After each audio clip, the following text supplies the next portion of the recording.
Şarkıda bir sefa bahşedelim gel, şu dili naşada gidelim servi revanım, yürü sadabada.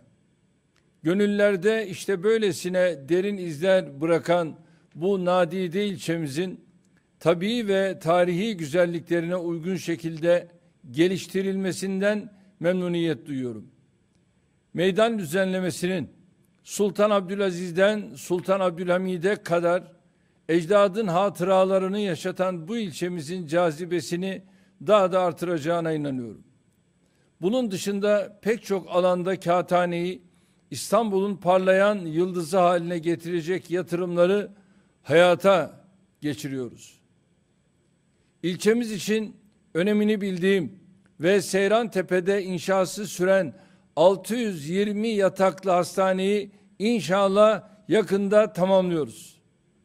Metromuzun Kağıthane Havalimanı bölümünü inşallah önümüzdeki bahar aylarında hizmete açmayı planlıyoruz.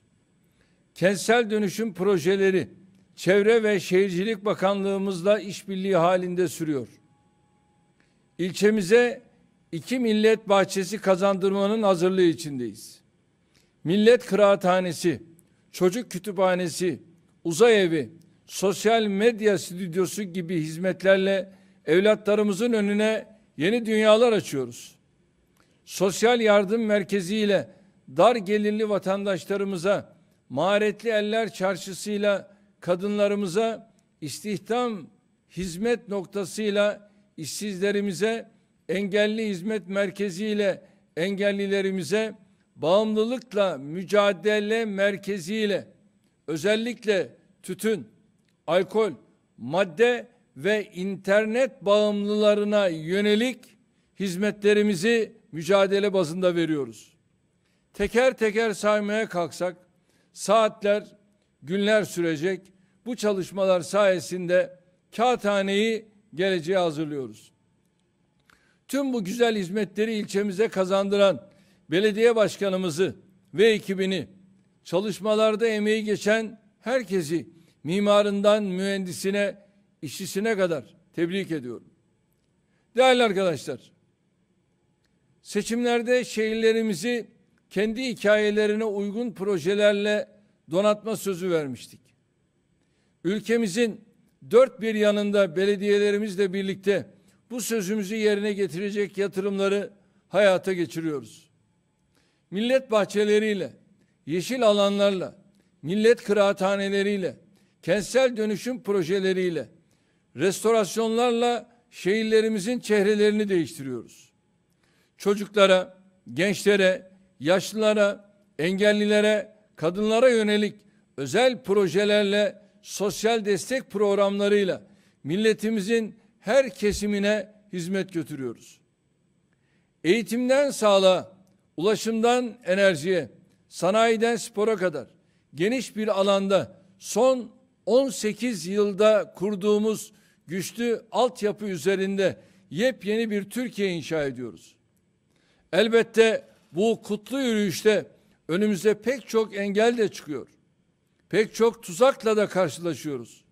Allah'ın yardımı ve milletimizin desteğiyle üstesinden geldiğimiz her saldırı bizi hedeflerimize ulaşma konusunda çok daha kararlı, çok daha azimli hale getiriyor.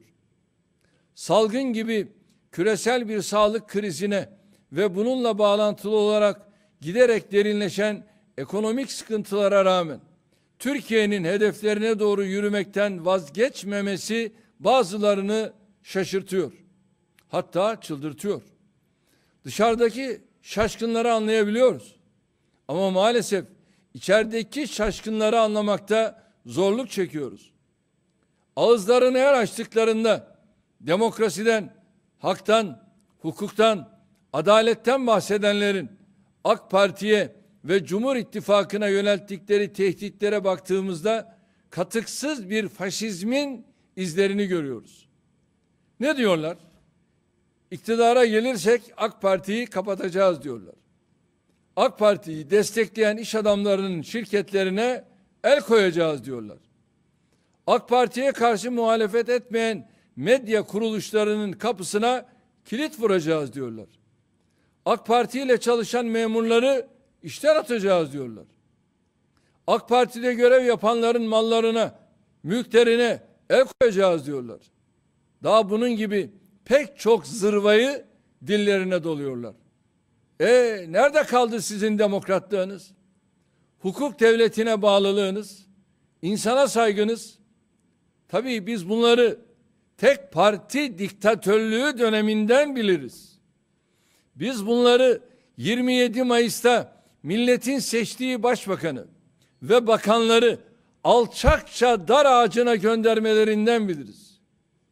Biz bunları her darbenin, her muhtıranın, her cuntanın içinde veya arkasında yer almalarından biliriz. Biz bunları ülkenin yerli ve milli sanayisini, ekonomisini, ticaretini, altyapısını engellemek için attıkları taklalardan biliriz. Biz bunları yıllarca milletimize inancından ve kültüründen, özellikle kız evlatlarımıza başörtülerinden dolayı yaşattıkları eziyetlerden biliriz. Biz bunları herkesi benzer ithamlarla suçladıkları halde kendi partilerinin içindeki taciz, tecavüz, hırsızlık hadiselerine kör, sağır, dilsiz kesilmelerinden biliriz. Bu kadar tacizler oldu. Bu kadar tecavüzler oldu partinizin içinde. Sesleri çıktı mı? Çıkmadı. Velhasıl biz bunların ciğerini biliriz, ciğerini. İnşallah 2023'e kadar milletimize hem bu gerçekleri hem de ülkemize kazandırdığımız hizmetleri bıkmadan, usanmadan, gece gündüz çalışarak anlatacağız.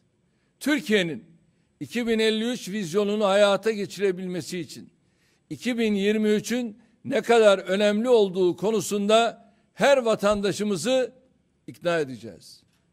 Kapısını çalmadık, gönlünü kazanmadık, tek bir fert bırakmayana kadar bu mücadeleyi sürdüreceğiz.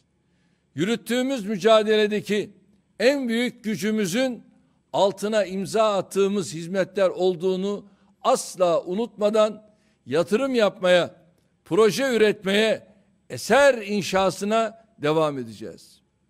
Açılışını yaptığımız Kağıthane Meydan projesi işte bunun örneklerinden biridir.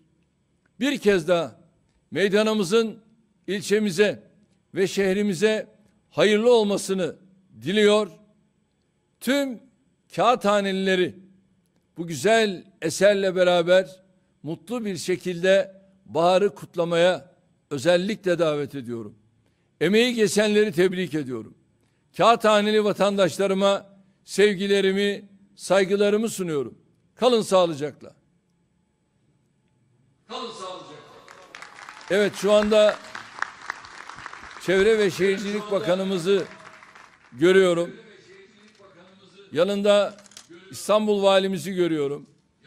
İstanbul İl Başkanımızı görüyorum. Şöyle bir zoomlayalım, geniş alalım. Kağıthane Belediye Başkanımız nerede?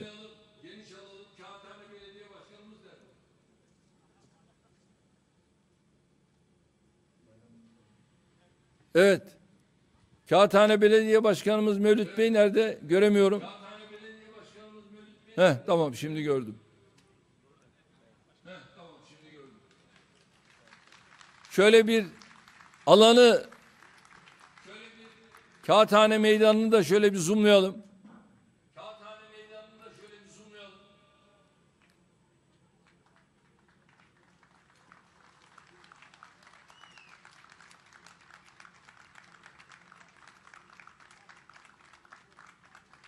Tabi burada şimdi çok değişik ağaç çeşitleri var.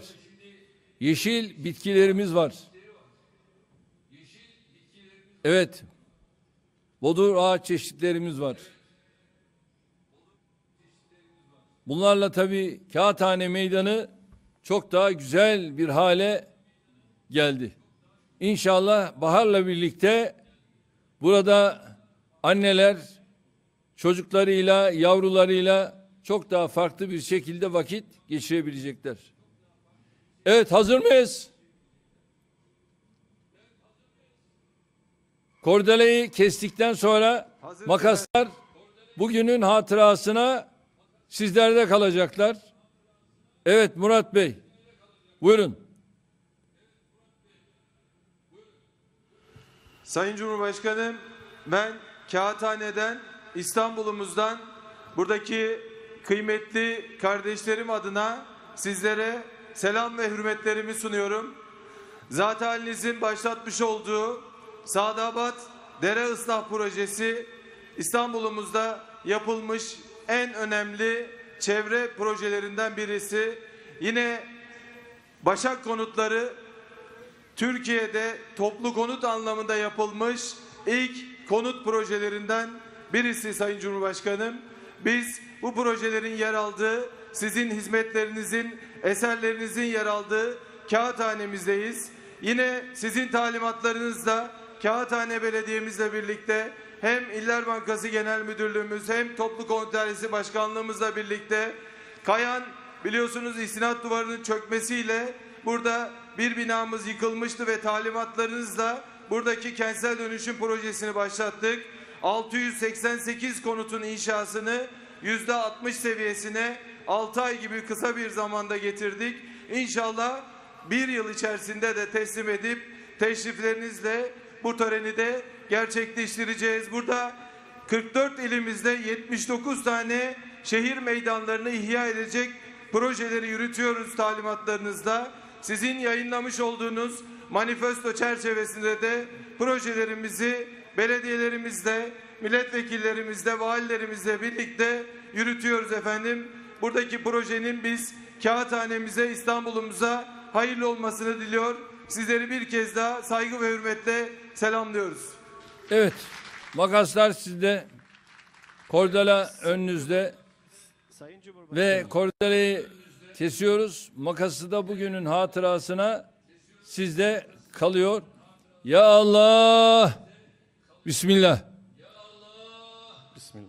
Bismillah. Sayın Cumhurbaşkanım, teşekkürlerimizi arz ediyoruz Kağıthaneler adına. Allah razı olsun diyoruz. Sağ olun.